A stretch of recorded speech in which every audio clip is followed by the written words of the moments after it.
कहना चाहेंगे? दिनेश भाई को थैंक यू कहना चाहता हूँ। मैंने हुक लाइन इसमें से यही लिखी थी, कहा था रितेश के कहने पर, मैंने ऐसे ही सजेस्ट किया था बाबा आए बार बार, यूपी करती है यही पुकार, और इसे लॉन्च करने के लिए मैंने दिनेश भाई को रिक्वेस्ट किया और दिनेश भाई ने उसे एक्सेप्ट किया, तो मैं उन्हें थैंक यू कहना चाहता हूँ। बहुत बहुत शुक्रिया दिनेश भाई। मैं आपको धन्यवाद कहता हूँ कमलेश भैया कि आपने इतनी अच्छी टैगलाइन दिया है हम लोगों को, और ये जो है गाना भी खूब सफल होगा, और मुझे लगता है कि ये जो अभी हम लोग युद्ध लड़ने जा रहे हैं उसमें ये भी हमारा एक हथियार होगा। Thank you thank you thank you sir. जनता की है यही पुकार, बाबा बार बार। भारत माता की वंदे मातरम, वंदे मातरम। दिनेश जी क्या कहना चाहेंगे? योगी आए बार बार गाना आया, ये आज ये गाना लॉन्च हुआ, यूपी की यही पुकार, बाबा आए बार बार। ये हमारे हितेश्वर भाई जो हैं इसको रैप किए हैं, और आनंद त्रिपाठी हमारे भैया इसको लिखे हैं, और प्राण पांडा जी जो हैं इसके डायरेक्टर हैं, और म्यूजिक किया है ध्रुव पटेल जी ने। तो अभी हम लोग के साथ में ही हितेश्वर जी, तो मैं चाहूँगा कि आप लोग को खुद ही 2-4 लाइन सुना दीजिए भैया, कैसे है गाना? जी हितेश्वर जी गाना सुनिए। चोरी और सीना जोरी, अपराधी और भ्रष्टाचार, चोरी और सीना जोरी, अपराधी और भ्रष्टाचार, योगी जी के है दुश्मन चार, झूठ बोल के बांध नहीं पाओगे चेहरे पर सेहरा, योगी जी ने लगवा रखा है हर और पुलिस का पहरा, यूपी की यही पुकार, बाबा आए बार बार, सबने मिलकर ठाना है योगी को जिताना है, यूपी की यही पुकार, बाबा आए बार बार, सबने मिलकर ठाना है योगी को जिताना है। जय हो योगी महाराज की जय। क्या बात है, क्या लगता है योगी जी आएंगे? 100% आएंगे। देखिए, और ये जो इनका गीत है, ये मतलब लिखने की जरूरत नहीं है, क्योंकि वो जो बोल रहे हैं वही हो रहा है कि जो भ्रष्टाचारी हैं, जो अपराधी हैं, जो गुंडा हैं, वो लोग जो हैं महाराज जी के राज में वो जगह ढूंढ रहे हैं कि कहाँ छुपें, कहाँ भागें।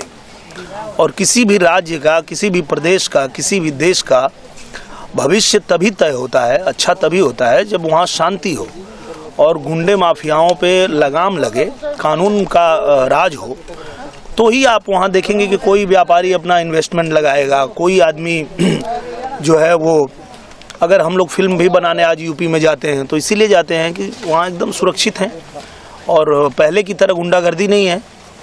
पहले ऐसा होता था कि आप एक घर बना लीजिए, आप एक गाड़ी खरीद लीजिए, तो गुंडे माफिया आपसे फिरौती मांगने आ जाएंगे, दे दो भाई 5 लाख, बहुत पैसा हो गया है तुम्हारे पास। तो पहले कोई जाता नहीं था, ना ही कोई इन्वेस्टमेंट होता था यूपी में, और ना ही कोई वहाँ पे अपने आप को सुरक्षित महसूस करता था। पर योगी जी की सरकार आने के बाद सब कुछ बदल गया। 0 टॉलरेंस उन्होंने रखा, और अगर कोई अपराधी है तो भैया या तो यूपी छोड़ दो या तो दुनिया छोड़ दो, सीधा उनका ये कहना था। तो ऐसे में अब जो है यूपी में तरक्की हो रही है, यूपी की जनता खुश है, और आप देखेंगे चाहे वहाँ हिंदू हो या मुसलमान हो, जैसा कि लोग बात करते हैं कि योगी जी सिर्फ हिंदुओं के लिए काम करते हैं, तो वो लोग गलत फहमी में हैं। जब वो जाएंगे तो उनको पता चलेगा कि वहाँ के मुसलमान भाई भी कितने खुश हैं कि 5 सालों में एक भी दंगा नहीं हुआ है। जब दंगा होता है तो सिर्फ हिंदू नहीं मरता है, मुसलमान भी मरता है, और दंगा में ये नहीं कोई देखता है कि मतलब भाई कौन किस जाति का है, कौन धर्म का है, कौन किस बिरादरी का है। तो जब शांति होती है तो सबका जीवन खुशहाल होता है। तो पूजनीय महाराज जी ने जो जिस तरह की सरकार चलाई, उसमें यूपी बहुत ही तरक्की कर रहा है, बहुत ही आगे बढ़ रहा है, और जनता बहुत खुशहाल है। और ये जनता की आवाज़ है कि जनता की यही पुकार, बाबा आए बार बार। गाने के जरिए सर सरकार को यूपी में काबा बताया जा रहा है, सर उसके जवाब में आप क्या कहना चाहेंगे सर? यूपी में बुलडोजर बा, उन लोगों को मैं यही कहना चाहता हूँ जो पूछते हैं यूपी में का बा, तो यूपी में बुलडोजर बा, और एक बुलडोजर है सब पर भारी बा। क्योंकि जितने लोग गुंडे माफिया थे और जो सरकारी ज़मीनों से ले करके और प्राइवेट प्रॉपर्टी पे कब्जा करके रखे थे, जो गरीब लोगों को सताते थे, लूटते थे, उन लोगों पे बाबा का बुलडोजर ऐसा चला है, ऐसा बुलडोजर चला है कि वो अब कहीं दिखते नहीं हैं। और अब वहाँ जनता का राज है, अब किसी गुंडे माफिया का राज नहीं है। सर जी, आज आपका एक गाना है जनता ने उमड़ के बोला, उसके बारे में क्या कहना चाहेंगे? हाँ, आज मेरे बड़े भैया मनोज तिवारी जी जो सांसद हैं दिल्ली से, उन्होंने गाना बनाया, बहुत ही शानदार गाना है, जनता ने उमड़ के बोला अब रंग ले बसंती चोला। और मुझे भी उसमें मौका दिया उन्होंने कि दिनेश तुम भी आ जाओ, हम लोग साथ में इसको गाते हैं। तो पहली बार मैंने मनोज भैया के साथ में मिल के कोई गाना गाया है, और वो गाना भारतीय जनता पार्टी के प्रचार के लिए हम लोगों ने गाया है, क्योंकि हम दोनों ही भारतीय जनता पार्टी के प्रचारक हैं। तो ये अब चुनाव जब आया है हमारे उत्तर प्रदेश में, तो हमने ये गाना गाया और आज उसको रिलीज किया गया है, लोगों को बहुत पसंद आ रहा है।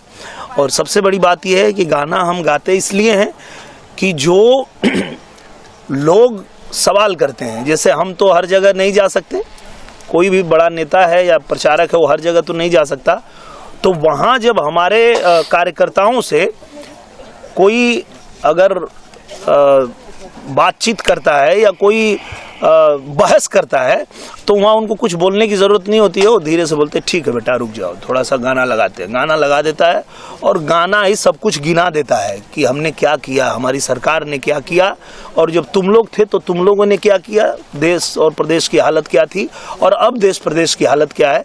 तो इसलिए ये गाना बनाना ज़रूरी था, गाना बना, और अब कार्यकर्ताओं में जो है वो गाना पहुँच चुका है, कार्यकर्ता जोश के साथ में उसको बजा रहे हैं और पूरे जोश में है। और 100% फिर से हम लोग जो है 300 पार करेंगे और फिर से भारतीय जनता पार्टी की सरकार उत्तर प्रदेश में बनेगी। सर आप क्या कहना चाहेंगे इस गाने के बारे में? हम तो हितेश्वर जी के गानों पे इतने समय से हम सुन रहे, और उनकी जो वो गाते हैं वो एकदम साफ गाते हैं। दूसरी बात, इतना टैलेंट है उनमें कि हमने सोचा कि क्यों ना बाबा जी के ऊपर भी एक सॉन्ग हो जाए, और एक उस माध्यम से एक लोगों तक वो बात पहुँचे कि क्या क्या हमारी प्रेजेंट सरकार ने जो काम किए हैं वो उन तक पहुँच जाए। जहाँ जहाँ कहीं कहीं जगह है, इतनी छोटी छोटी गलियाँ रहती हैं जहाँ तक अभी तक लोगों को पता नहीं कि हमारी सरकार ने क्या क्या किए, तो हम इस माध्यम से उन तक वो पहुँचाना चाहते थे। दिनेश जी, चुनाव प्रचार में आपका लगने वाले हैं सर? मैं ये फिल्म कल हमारी कंप्लीट हो जाएगी, परसों से मैं उत्तर प्रदेश जा रहा हूँ, लखनऊ जा रहा हूँ। तो अब जब तक चुनाव है तब तक मैं लखनऊ में ही रहूँगा, और वहाँ से जहाँ जहाँ कार्यक्रम लगेंगे वो कार्यक्रम करूँगा मैं। और चूँकि जिम्मेदारी हम लोगों की यही है कि हम पार्टी का प्रचार करें, हमारे जो भी प्रत्याशी हैं, जितने उम्मीदवार हैं, जहाँ भी हमारी ज़रूरत पड़ेगी वहाँ हम जाएंगे। दिनेश भाई, हाल ही में रानी चटर्जी ने कांग्रेस ज्वाइन किया है, प्रियंका जी ने उन्हें कांग्रेस ज्वाइन कराई है, लड़की हूँ लड़ सकती हूँ टीम के तहत उनकी कांग्रेस में ज्वाइनिंग हुई है। आपको क्या लगता है चुनाव से पहले रानी चटर्जी की एंट्री कितनी मायने रखती है? बहुत अच्छी बात है। देखिए क्या है कि यही लोकतंत्र की यही खासियत है और यही खूबसूरती भी है कि हर किसी को अपना जो खुद का उसका जो भी चॉइस है वो अपना करे, और जिस विचारधारा से भी जो भी प्रभावित होता है उस विचारधारा पे उसको चलने का पूरा हक है। यही तो लोकतंत्र है। अगर एक ही परिवार में आप देख लीजिए कि पिता है किसी और पार्टी में तो उसका बेटा किसी और पार्टी में है, भाई किसी और पार्टी में है, बीवी किसी और पार्टी में है, तो अपनी अपनी विचारधारा है, जिसको जहाँ अच्छा लगता है और जिस विचारधारा को आप सपोर्ट करना चाहें उसको करें। हमें जो अच्छा लगता है उसको हम सपोर्ट करते हैं, आपको जो अच्छा लगता है आप उनको सपोर्ट करिए, हमें आपसे कोई दिक्कत नहीं है। हितेश्वर जी, दिनेश जी के लिए कुछ कहना चाहेंगे जो उनके हाथों से आपका गाना लॉन्च हुआ है? जी बिल्कुल, मुझे बहुत ही सौभाग्य की बात है, दिनेश भैया के थ्रू ये लॉन्चिंग हुआ है। एक सपना था और ये सपना पूरा हुआ है मेरे लिए।